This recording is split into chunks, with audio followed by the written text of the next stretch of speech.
The kiss was supposed to be a lie. Talia Reid pressed her back against the restaurant's brick wall, heart hammering as the man in the expensive suit stepped closer.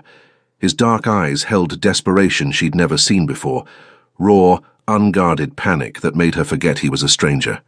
"Please," he whispered, voice rough with an accent she couldn't place. "Just trust me for 30 seconds. She should have said no, should have walked away from whatever drama was unfolding in the alley behind La Lune Rossa. But something in his expression, the way his hands trembled despite his commanding presence, made her nod. He cupped her face with surprising gentleness. "I'm sorry," he breathed against her lips. Then he kissed her like his life depended on it. The world exploded into sensation, cedar and rain, warmth and desperation, the taste of wine and secrets. Her body responded before her mind could catch up, melting into him as voices echoed from the restaurant's back entrance. When he finally pulled away, she was breathless, and he was staring at her like she'd just saved his soul. "What the hell was that?" she whispered. His thumb brushed her cheek. "The beginning of everything. Welcome to Korean Mafia lovers. Hey there. Please let us know where you're watching from and subscribe to the channel. Your support is essential for us to continue bringing you these stories." 3 hours earlier, Talia had been having the worst shift of her life. The dinner rush at La Lune Rossa was brutal on good nights. Tonight, with 2 servers called in sick and the kitchen backed up, it was pure chaos. Her feet ached in the cheap heels she couldn't afford to replace, and her manager Marco kept shooting her warning looks every time she fell behind. She couldn't afford to lose this job, not with her little brother's school fees due next week. Booth 23 had been empty all evening, the prime corner table that usually housed their most important clientele. Talia had just finished clearing the adjacent table when she heard Marco's voice drop to that particular tone he used for VIP customers. "Mr. Kang, your usual table is ready." She looked up to see a man in an immaculate charcoal suit walking through the restaurant like he owned it. Everything about him screamed power, from his confident stride to the way other diners' conversations quieted as he passed. His black hair was perfectly styled, and when he turned his head she caught a glimpse of sharp cheekbones and intense dark eyes. Behind him walked a small boy, maybe 8 years old, clutching a handheld gaming device. The child had the same dark hair and delicate features, but where the man's expression was unreadable, the boy's face was open and curious. "Daddy, can I have the pasta with the funny name?" the boy asked in accented English. "Pappardelle," the man corrected gently, his voice carrying a slight Korean accent. "And yes, Liam, whatever you want." They settled into booth 23, the man positioning himself with his back to the wall, eyes constantly scanning the room. It was a habit Talia recognized from her neighborhood, the kind of awareness that came from living with danger.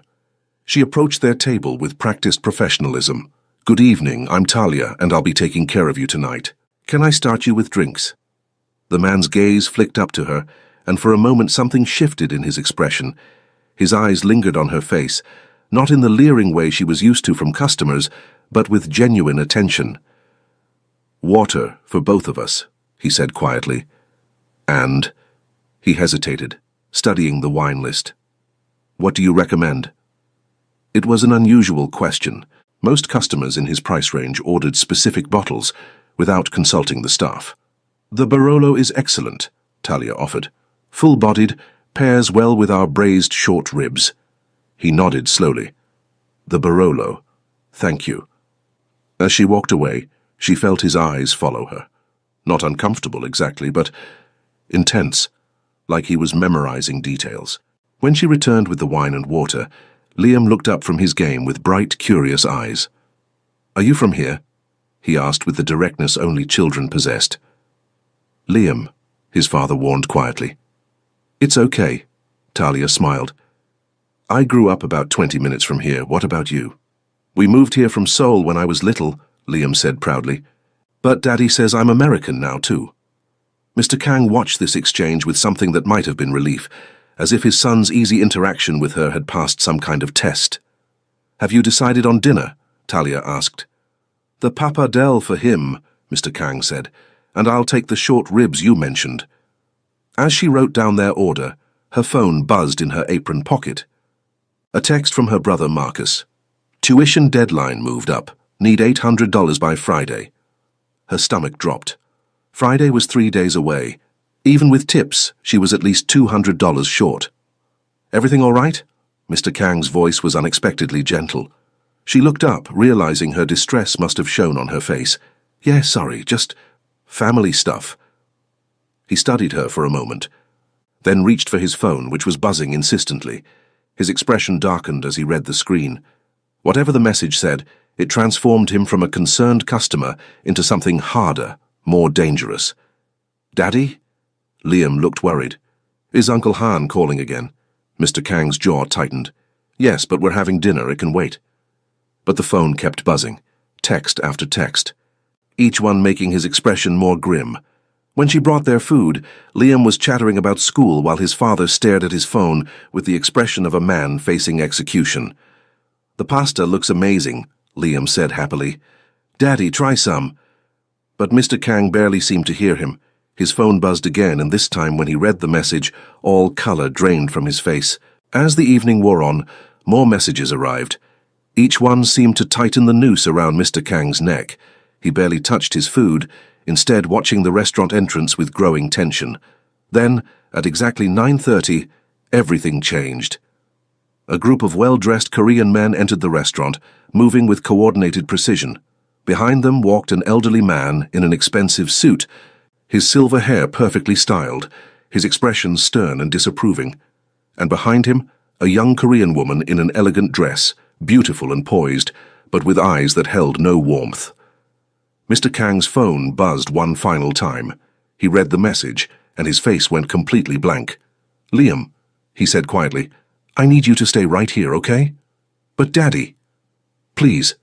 His voice carried an authority that made the boy nod immediately. The conversation that followed was heated, conducted in rapid Korean. The elderly man's tone was sharp and demanding. The young woman stood silently, as if this entire scene was beneath her notice. Then the elderly man said something that made Mr. Kang's hands clench into fists. Talia was clearing a nearby table when she heard him respond in English. "I said no, Uncle, I won't do it." The elderly man's face darkened. He gestured toward the young woman and spoke again in Korean, his meaning clear. "This is your duty." Mr. Kang shook his head. "I don't care about duty. I won't marry someone I don't love." The words hung in the air like a challenge. Every conversation in the restaurant had stopped. The elderly man stepped closer, his voice dropping to a threatening whisper. Whatever he said made Mr. Kang's face go white. That's when Mr. Kang's eyes found Talia across the room, and something desperate and wild flickered in his expression. "Excuse me," Mr. Kang called out, his voice carrying across the suddenly silent restaurant. "Talia?" Every head turned toward her. The elderly man frowned, clearly annoyed by the interruption. Talia's heart started racing. "Yes, sir? Could you come here for a moment?" She walked over, acutely aware of every eye in the place following her movement. "Is everything all right?" she asked quietly. Mr. Kang looked at her for a long moment, something shifting in his expression. When he spoke, his voice was steady, but his eyes held an apology. "I need to ask you something," he said, "and I need you to trust me." Before she could respond, he stepped closer and lowered his voice so only she could hear. "These people are trying to force me into an arranged marriage," he whispered. "The only way out is if I'm already committed to someone else. I know this is insane, but would you be willing to pretend to be my girlfriend? Just for a few minutes?" Talia stared at him. "You want me to what?" "I'll pay you," he said quickly. "Whatever you need. I saw your reaction to that text earlier. If it's money problems, I can help." Her mind raced. This was crazy, absolutely insane. But she thought about Marcus's tuition, about the eviction notice she'd hidden in her purse, and she thought about the desperation in his eyes. "Okay," she whispered. Relief flooded his face. "Thank you, just follow my lead." He turned back to the group, slipping his arm around Talia's waist with surprising naturalness. "Uncle," he said in English, his voice carrying new confidence, "I'd like you to meet someone very important to me." The elderly man's eyes narrowed as he took in Talia's appearance, her server's uniform, her dark skin, her obvious nervousness.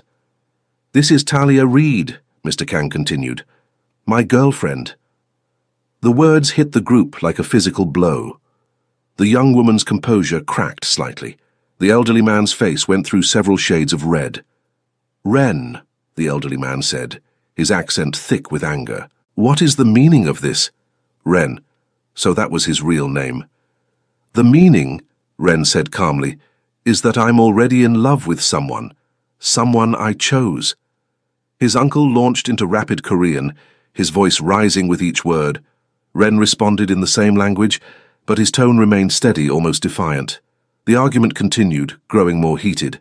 Other diners were openly staring now. Then his uncle said something that made Ren's entire body go rigid. "English," Ren said sharply. "If you're going to insult her, have the courage to do it in a language she understands." His uncle's smile was cold. "Very well. I was simply pointing out that this person is clearly not suitable for someone of your position. A waitress? Really, Ren?" Talia felt heat flood her cheeks. She started to step away, but Ren's arm tightened around her. "Careful, Uncle," Ren said, his voice dropping to something dangerous. "You're talking about the woman I love." The words were supposed to be pretend, part of the act, but something in the way he said them made them feel real. "Love?" His uncle laughed harshly. "This is infatuation, nothing more.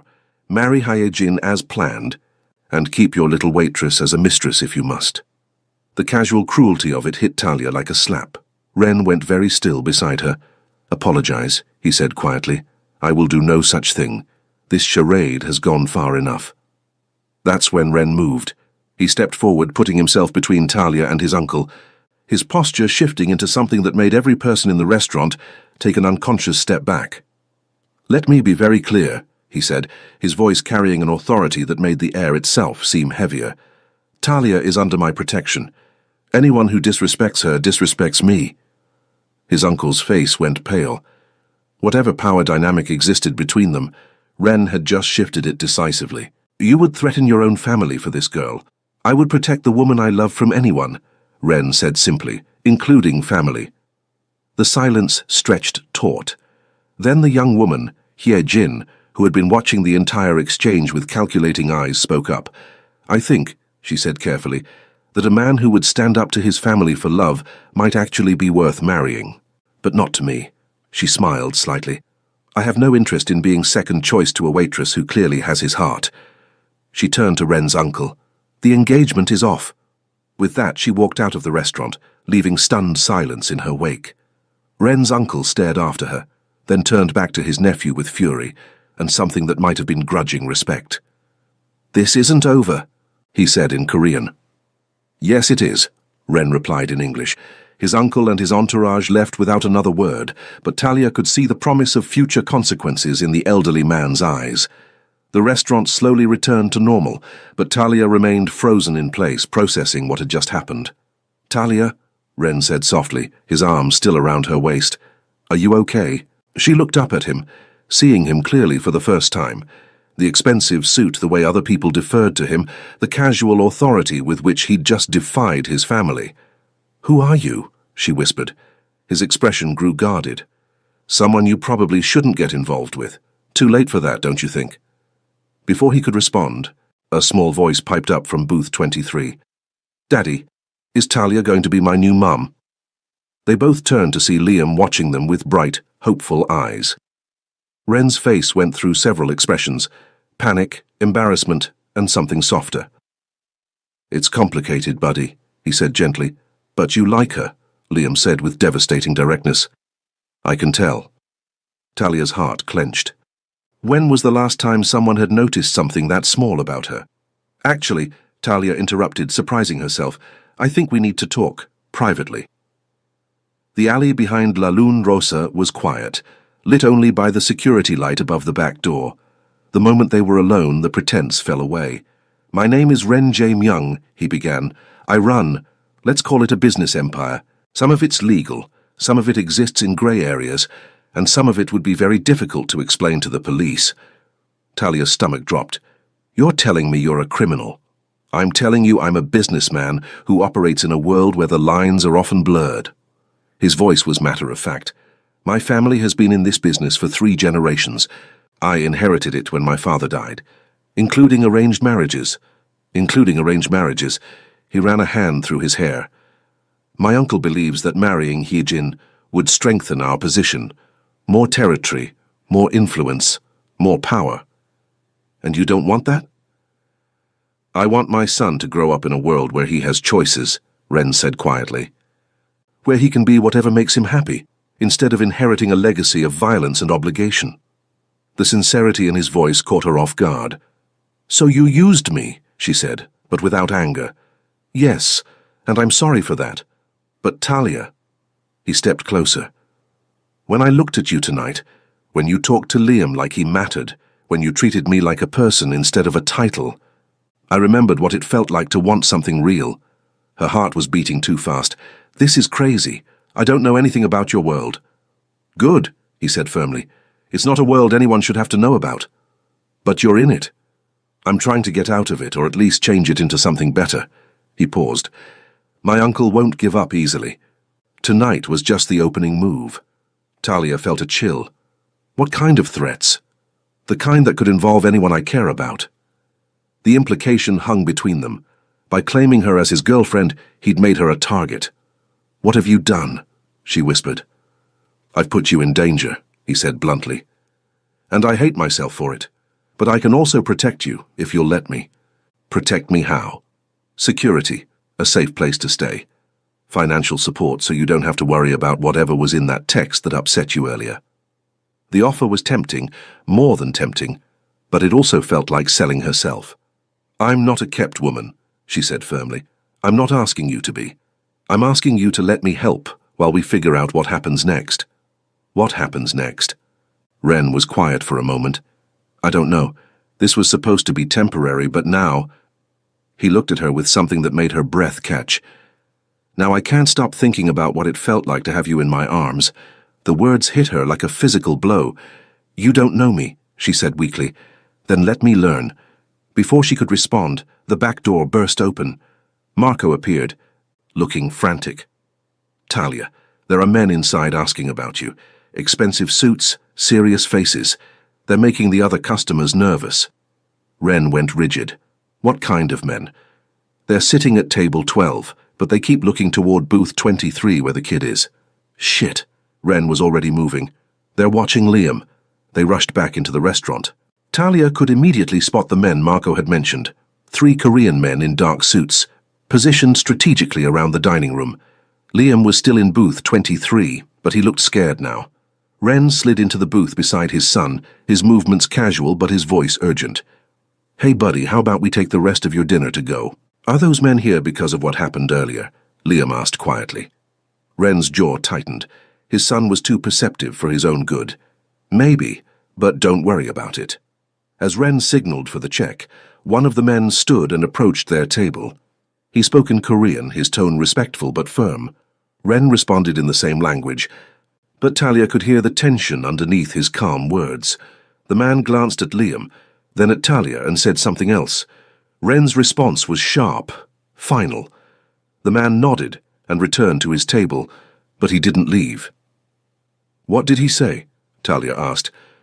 He reminded me that family is important, Ren said grimly, and that children need stability. The threat was clear. Comply, or Liam's safety might be at risk. There has to be another way, she said quietly. There is.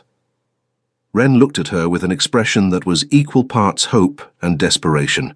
But it would require you to trust me completely. What are you asking? I'm asking you to make this real, to actually be my girlfriend, at least publicly. Long enough for me to consolidate power and push back against my uncle's influence. The offer hung in the air between them. Safety, security, a chance to be part of something bigger than her small, struggling life, but also danger, deception, and a world she didn't understand. And if I say no? Then I'll make sure you're safe anyway. But Liam and I... He looked at his son. We'll figure out another way. Talia looked at Liam, who was watching her with hopeful eyes. This little boy who had already started thinking of her as part of his family. Then she looked at Ren, who was offering her everything she'd ever wanted. I need time to think, she said. Of course, but Talia... He reached across the table and touched her hand gently. Whatever you decide, I want you to know that tonight changed something for me. Before she could respond, one of the men at table 12 stood again. This time he walked directly to their booth. Mr. Kang, he said in accented English, your uncle would like to speak with you, privately. Ren's hand tightened on Talia's. Tell my uncle I'm having dinner with my family. The man's gaze flicked to Liam, and something cold passed over his features. He was very insistent, the man said quietly. The threat was unmistakable now. Ren closed his eyes for a moment, and when he opened them, his expression had changed. The businessman was gone, replaced by something harder, more dangerous. Liam, he said calmly, go with Talia to the bathroom. Wait there until I come get you. But Daddy... Now! The authority in his voice brooked no argument. Liam slid out of the booth and Talia automatically took his hand. In the bathroom, Liam looked up at her with worried eyes. Is my dad in trouble? He asked. Talia knelt down to his level. I think your dad is trying to protect you. Are you going to help him? The question caught her off guard. I don't know if I can. You made him smile, Liam said simply. He doesn't smile very much anymore, not since Mom died. Talia's heart clenched. When did your mom die, sweetheart? 2 years ago. She got sick. Liam's voice was matter-of-fact, but she could see the lingering sadness. Daddy says she's watching over us, but I think he's still really sad about it. Suddenly, everything made more sense. Ren's desperation to avoid an arranged marriage, his protectiveness over his son, the way he'd looked at her like she was a lifeline. The bathroom door opened, and Ren appeared. His expression was grim but controlled. Everything okay? Talia asked. For now, but we need to leave. All of us. He looked at her directly. I know you need time to think, but I'm asking you to come with us tonight. Just until we know it's safe. Talia looked at Liam, who was watching her with hopeful eyes, then at Ren, who was trying to hide his own desperation. She thought about her tiny apartment with its broken heater and overdue bills, about Marcus's tuition and her own uncertain future, and she thought about the way Ren had stepped between her and his uncle's insults. Okay, she said quietly, but just for tonight. Relief flooded Ren's face. Thank you. As they left the restaurant together, Talia couldn't shake the feeling that she was stepping into a story much bigger and more dangerous than anything she'd ever imagined. But for the first time in years, she wasn't facing it alone. Ren's penthouse was nothing like Talia had expected. She'd imagined something cold and modern. Instead, she found herself in a space that was warm and lived in, with comfortable furniture, family photos, and Liam's artwork covering the refrigerator. Liam, go get ready for bed, Ren said gently. School tomorrow. But I want to show Talia my room. Tomorrow, buddy, it's already past your bedtime. Liam hugged Talia goodnight, a gesture so natural and trusting that it made her chest tight, then disappeared down a hallway. Alone with Ren, the reality of her situation hit her fully. I should call in sick tomorrow, she said. You don't have to worry about work, Ren said quietly. I spoke to Marco. You're taking a leave of absence. Paid. She spun around. You can't just... I can. And I did. Talia, after tonight, it's not safe for you to go back to your normal routine. My uncle will have people watching the restaurant, your apartment, anywhere you might go. For how long? I don't know. Until I can convince him that this relationship is real and permanent, or until I can consolidate enough power to push back. And how long will that take? Months, maybe longer. The weight of what she'd agreed to settled on her shoulders. I can't do this. Yes, you can. He stepped closer. You're stronger than you know, Talia. I saw it tonight. The way you stood up to my uncle's insults, the way you protected Liam without even thinking about it. This isn't my world, Ren. I don't know how to be the kind of woman who belongs here. You don't have to be anyone other than who you are. He moved closer. That's what drew me to you in the first place. You're real in a world full of people playing roles. But this is a role. You're asking me to pretend to be your girlfriend. Am I? His voice was quiet, intense, because it didn't feel like pretending when I kissed you tonight. The memory hit her like a physical blow, the taste of him, the way her body had responded without permission.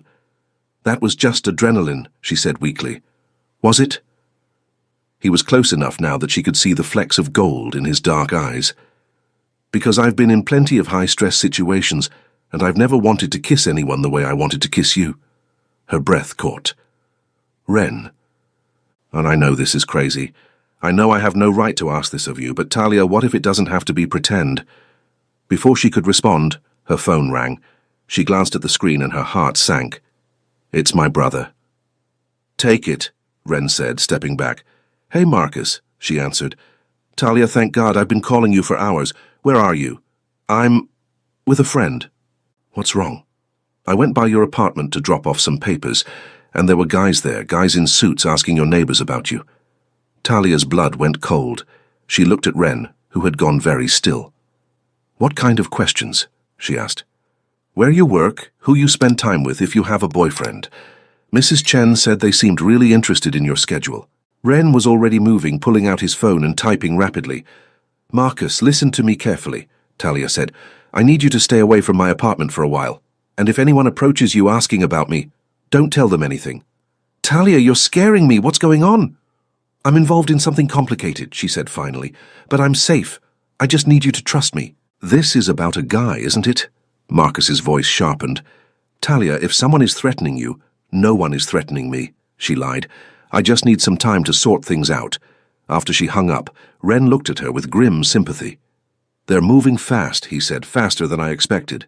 They're watching my brother now, probably just gathering information. But Talia, this proves what I was afraid of. You can't go back to your normal life, not until this is resolved." The reality of it hit her like a wave. Her apartment, her job, her independence, all of it was gone, at least temporarily. "I need some air," she said, moving toward the balcony doors. The lights below seemed impossibly far away, like she was looking down at a life she used to live but could never return to. Ren appeared beside her, silent for a moment. "I'm sorry," he said quietly. "I never wanted it to go this far, this fast." "But you knew it would," she said, without looking at him. "You knew that claiming me would make me a target." "Yes." At least he was honest. "So what happens now?" she asked. "That's one option." "What's the other?" Ren was quiet for a long moment. "The other option is that we stop pretending this is temporary, that we make this real, build something together that's strong enough to withstand whatever my uncle throws at us." She turned to look at him. "You're talking about a real relationship, with someone you've known for exactly one evening. I'm talking about taking a chance on something that feels right, even if the timing is wrong." He met her eyes. "I haven't been able to stop thinking about you since the moment you recommended that wine.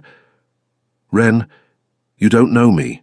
You don't know that I have student loans I'll be paying off until I'm 50. You don't know that I haven't had a real relationship in 2 years because I work too much to date. Then tell me," he said simply. "Tell me all of it. I want to know." "Why?" "Because for the first time in years, I met someone who looked at me and saw a person instead of a position. Someone who was kind to my son without expecting anything in return." He stepped closer. "Because when I kissed you tonight, it felt like coming home." The words hung between them, honest and raw and terrifying. "This is crazy," she whispered. "The best things usually are." Before she could respond, the sound of breaking glass came from inside the apartment. Ren was moving before she could process what was happening, pushing her behind him as he pulled a gun from somewhere she hadn't seen him carrying one. "Stay here," he ordered. "Don't move." He disappeared into the apartment, leaving her alone on the balcony with her heart hammering. Then she heard Liam's voice, high and scared. "Daddy!" Every instinct she had screamed at her to run toward that sound. The decision was made for her when she heard Ren's voice, calm but commanding. "Talia, it's okay, come inside." She found him in the living room, gun still in his hand but lowered, standing protectively in front of Liam. The coffee table was overturned, and there was broken glass scattered across the floor. But they were alone. "What happened?"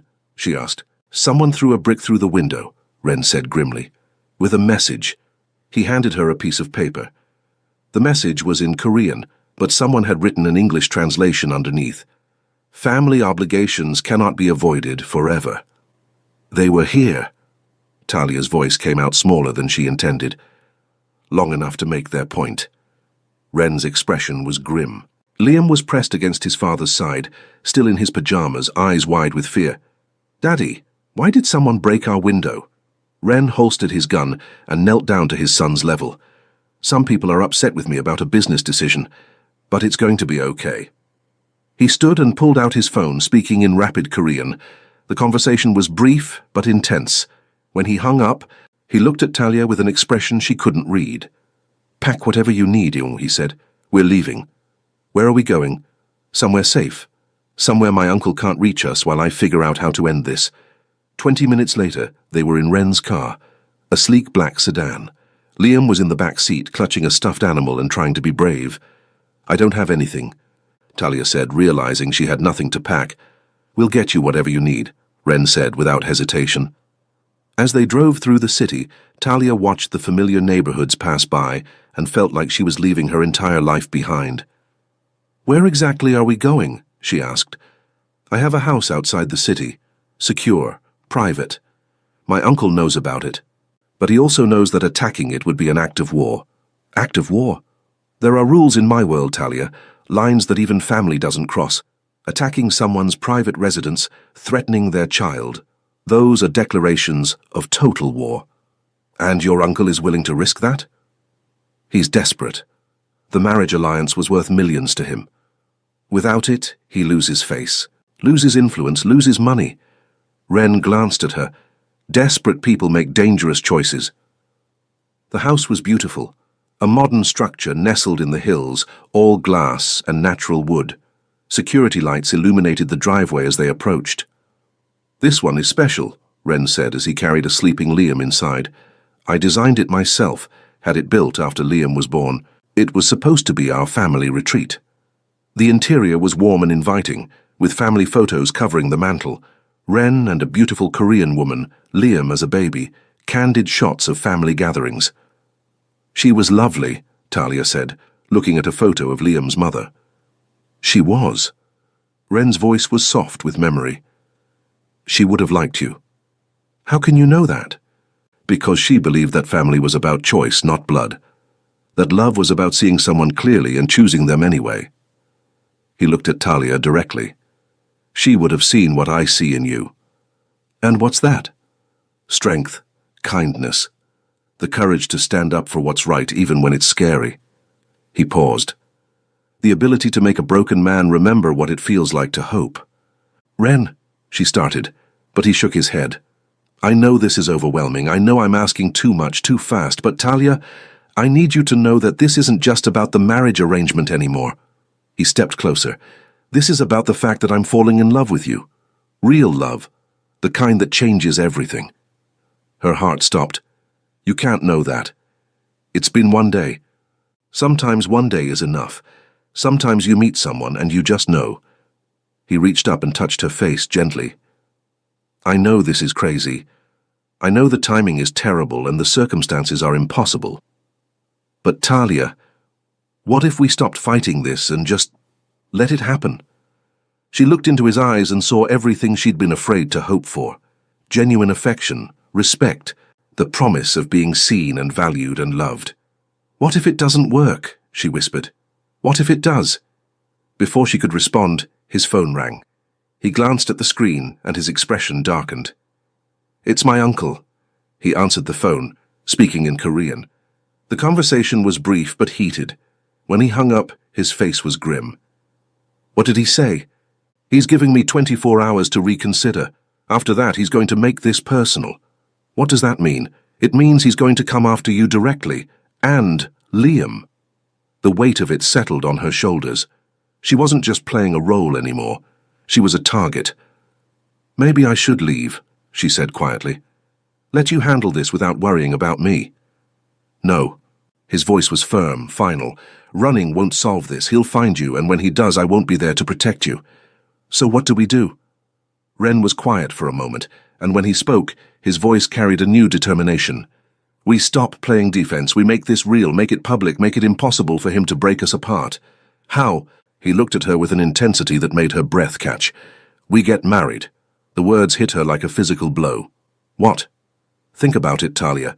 If we're married, you're family. Attacking you would be attacking me directly, which even my uncle wouldn't risk. Wren, that's insane. We can't get married. We barely know each other. We know enough. He stepped closer.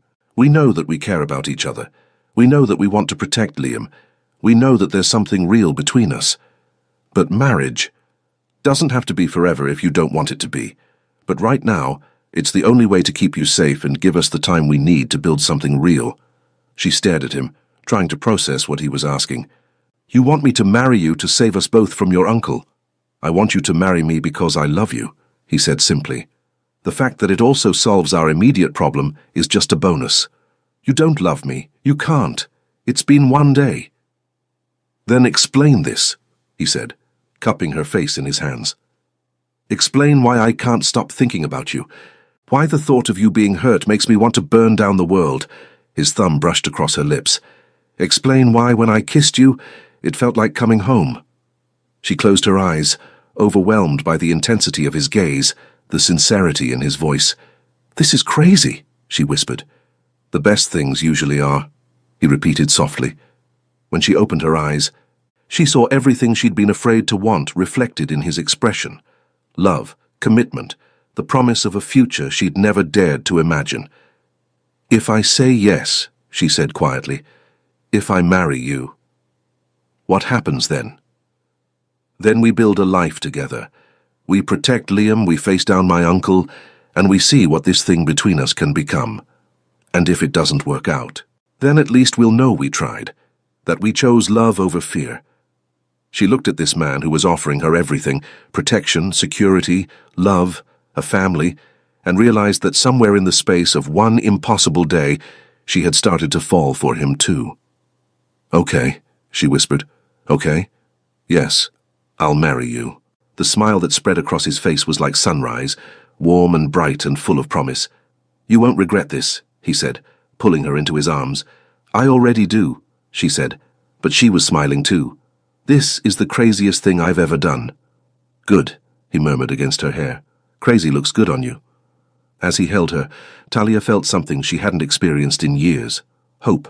Real, genuine hope for a future that included love and family and happiness. And when Ren tilted her chin up and kissed her, slow and deep and full of promise, she kissed him back with everything she had, choosing love over fear, hope over safety. I love you, he whispered against her lips. I love you too, she whispered back, and meant it. Tomorrow they would face his uncle, the complications of merging their worlds, but tonight they had each other, and for now that was enough. The wedding happened faster than Talia could have imagined. Within 48 hours, Ren had arranged everything, a small ceremony at the house, an efficient witnesses and enough security to protect a head of state. It wasn't the wedding she dreamed of as a little girl, but it was real, and it was theirs.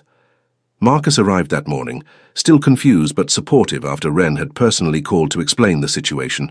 Her brother had been skeptical until he saw the way Ren looked at her, like she was the most precious thing in the world. You sure about this? Marcus asked as she got ready in the guest bedroom. No, Talia said honestly, adjusting the simple white dress Ren had somehow procured in her exact size. But I'm sure about him. He better be good to you, Marcus said fiercely. Or Korean Mafia boss or not, he'll answer to me. She hugged her brother tightly. I love you too. The ceremony itself was beautiful in its simplicity. They stood in the garden overlooking the hills, with Liam as ring-bearer, and Marcus walking her down the makeshift aisle. Ren wore a perfectly tailored black suit, but his eyes never left her face. When the officiant asked for their vows, Ren spoke first. Talia, he said, his voice steady despite the emotion in his eyes, 3 days ago I was a man going through the motions of living. You changed that. You made me remember what it felt like to hope, to want something more than just survival. He took her hands in his. I promise to protect you, to cherish you, to build a life with you that's worthy of the gift you've given me. I promise to love you, not just for who you are today, but for who you're becoming, who we're becoming together. Talia's eyes filled with tears as she spoke her own vows. Ren, you've given me something I never thought I'd have. A family. Not just you and Liam, but the feeling of belonging somewhere, of being chosen. Her voice caught slightly. I promise to stand by you, to face whatever comes together, to love you and Liam with everything I have. When they kissed to seal their marriage, it felt different from that first desperate kiss in the restaurant. This was a promise, a beginning, a choice they were making together. Liam cheered loudly, and even Marcus was smiling, but the celebration was short-lived. As they were cutting the small cake, Ren's phone rang. His expression darkened as he answered. What? Talia asked when he hung up. My uncle. He's calling a family meeting. Tonight. Ren's jaw was tight. He wants to meet my new wife. The meeting was held at a traditional Korean restaurant that Ren's family had been using for business for decades. As they walked in, Talia in an elegant black dress, Ren in another perfect suit, she could feel the weight of every gaze in the room. The family was assembled around a large table. Ren's uncle, several other older Korean men, and a few younger ones who looked like they might be cousins or business associates. The atmosphere was tense, formal, and distinctly unwelcoming. Ren's uncle stood as they approached, his expression cold but polite. "So," he said in accented English, "this is the woman who has stolen my nephew's scents." "Uncle," Ren said calmly, "I'd like you to meet my wife, Talia Kang." The use of her new name sent a thrill through her, even in these circumstances. "Mrs. Kang," his uncle said with a slight bow that somehow managed to be both respectful and insulting. "How unexpected." "Mr. Han," Talia replied, matching his formal tone. "Thank you for welcoming me into the family." They sat down to what was ostensibly a family dinner, but felt more like a business negotiation. The conversation flowed between English and Korean, with Ren translating when necessary. It became clear that his uncle was testing her, asking pointed questions about her background, her intentions, her understanding of what she'd married into. "Tell me, Mrs. Kang," he said during the main course, "what do you know about our family's business?" "I know that it's complicated," Talia said carefully, "and I know that Ren is working to build something better for the next generation." "Ah, yes, the next generation." His uncle's smile was sharp. "And what about children of your own? Surely you understand the importance of continuing the family line." The question was clearly designed to embarrass her, to point out how quickly this marriage had happened. But before she could answer, Ren spoke up. "Our family plans are our own business, Uncle, just as our marriage is our own choice." "Choice," his uncle repeated, as if the word left a bad taste in his mouth. "In my day we understood duty, obligation, the good of the family over personal desires. And look where that got us," Ren said quietly. 3 generations of marriages without love, children raised by nannies, women treated like property to be traded. The table went very quiet. "I want something different for my son," Ren continued. "I want him to see what real partnership looks like, what it means to choose someone and be chosen in return." His uncle's face was stone. "Pretty words, but this woman—" He gestured dismissively toward Talia. "What does she bring to this family besides her? Exotic appeal." The casual racism hit like a slap, but before Talia could respond, Ren was on his feet. "Careful, Uncle," he said, his voice deadly quiet. "You're talking about my wife. I'm talking about a waitress who has somehow convinced you to throw away everything our family has built." "No," Ren said firmly. "You're talking about the woman who makes my son laugh again, who sees the man I want to be, instead of just the legacy I inherited, who had the courage to stand here tonight and face down a room full of people who want her gone." He looked around the table, meeting each person's eyes. "Talia is my wife. She is Liam's mother now. She is part of this family whether you accept it or not, and anyone who disrespects her disrespects me." The silence stretched taut. Then his uncle spoke, his voice cold with finality. "Very well, but understand this, nephew. You have made your choice. Now live with the consequences." He stood and walked out, followed by most of the other family members. Only one person remained, a younger man who looked like he might be Ren's cousin. "For what it's worth," he said quietly, "I think you're brave. Both of you." He nodded to Talia respectfully, before leaving them alone at the table. "Well," Talia said after a moment, "that went better than expected." Ren looked at her in surprise, then started laughing, really laughing, the kind that comes from relief and exhaustion and the absurdity of everything. "How can you joke about this?" he asked. "Because the alternative is crying," she said honestly, "and I refuse to give him the satisfaction." Ren reached across the table and took her hand. "I'm sorry," he said. "I'm sorry you had to sit through that. I'm sorry my family is—" "Your family," she interrupted gently, "is you and Liam. The rest of them. They'll either come around or they won't.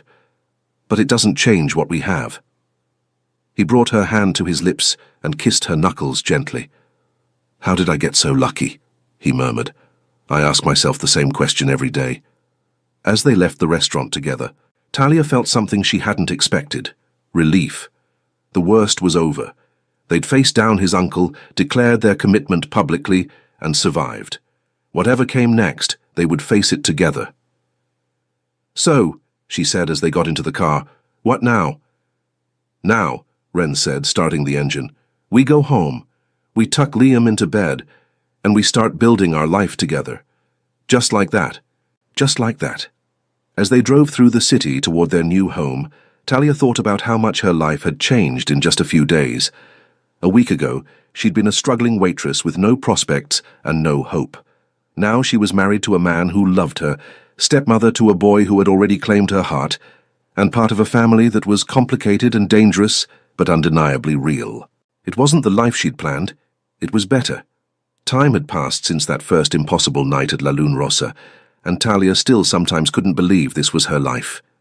She stood in the kitchen of their family home, watching Ren help Liam with his homework at the table. At 12, Liam was all legs and curiosity, asking questions about everything and challenging his father's answers with the confidence of a boy who had never doubted he was loved. "Mum, tell Dad that Shakespeare isn't boring," Liam called out. "Your father thinks Shakespeare is boring?" Talia asked, raising an eyebrow at her husband. "I think," Ren said carefully, "that there are more interesting ways to spend an evening." "That's literally every action movie you've ever watched," Talia pointed out. Liam grinned. "She's got you there, Dad." Ren caught Talia's eye and smiled, the same smile that had made her heart skip that first night, though now it was warmed by years of shared mornings and quiet evenings. The transition hadn't been easy. Ren's uncle had fought the marriage viciously, but eventually they'd reached a cold peace. Ren had consolidated his power, gradually moving the family business toward legitimate enterprises. Talia had gone back to school, finishing her degree with Ren's support. She now ran the charitable foundation they'd established together, focusing on education for underprivileged youth. "How was your day?" Ren asked as she joined them at the table. "Good. The scholarship program approved 15 new recipients for next semester." She smiled, including Marcus. Ren's expression warmed. Her brother had been skeptical at first, but Ren had won him over with patience and genuine care. "That's wonderful," Ren said. "Speaking of working hard," Talia said, looking at Liam's homework, "how's the Shakespeare coming along?" "Better now that I understand it's basically a really old soap opera with sword fights," Liam said cheerfully. Ren laughed, a sound that still made Talia's heart flutter. "Where did you get that interpretation?" "Mom explained it to me earlier." "Your mother is a very wise woman," Ren said, reaching over to squeeze Talia's hand. "The wisest," Liam agreed solemnly. "She married you." "Didn't she?" Talia burst out laughing at Ren's mock-offended expression. "You're both terrible. But you love us anyway," Liam said, grinning. "Unfortunately, yes," she said, ruffling his hair. "Even when you gang up on me." As the evening wound down and Liam headed off to finish his homework in his room, Talia and Ren cleaned up the kitchen together, a routine they'd developed over the years, comfortable and domestic and perfect in its ordinariness. "Do you ever miss it?" Ren asked quietly as they worked. "Your old life, I mean. The simplicity of it." It was a question he asked sometimes, usually when he was feeling guilty about how dramatically he'd changed her world. "No," she said, and meant it. "Do you know what I was doing this time 3 years ago? Working a double shift, coming home to an empty apartment, falling asleep to the sound of my neighbors fighting through thin walls. I was surviving, not living." She dried her hands and turned to face him. "This," she gestured around the kitchen, toward the sound of Liam's music playing from his room, toward the life they'd built together. "This is living. This is everything I never knew I wanted." Ren pulled her into his arms, holding her close in the way that still made her feel safe and cherished and home. "I love you," he murmured against her hair. "More every day." "I love you too," she whispered back. "Even if you do think Shakespeare is boring." He laughed, pulling back to look at her. "Maybe you can change my mind. We could read Romeo and Juliet together. Only if you promise not to make fun of the balcony scene." "I make no such promises," he said, grinning. As they headed upstairs together, Talia caught a glimpse of their wedding photo on the hallway table. a small intimate ceremony with just family and close friends, but filled with more joy and love than she'd thought possible. She thought about that scared, overwhelmed woman who had agreed to a fake relationship to help a stranger avoid an arranged marriage, who could never have imagined that one desperate kiss would lead to this, a real marriage, a loving family, a life beyond her wildest dreams. Sometimes the best things really were crazy. And sometimes, if you were very lucky, crazy led you exactly where you were meant to be. Thanks for watching until the end. Korean Mafia Lovers has many more captivating stories. Hit subscribe, because with your help, we keep creating these amazing love stories.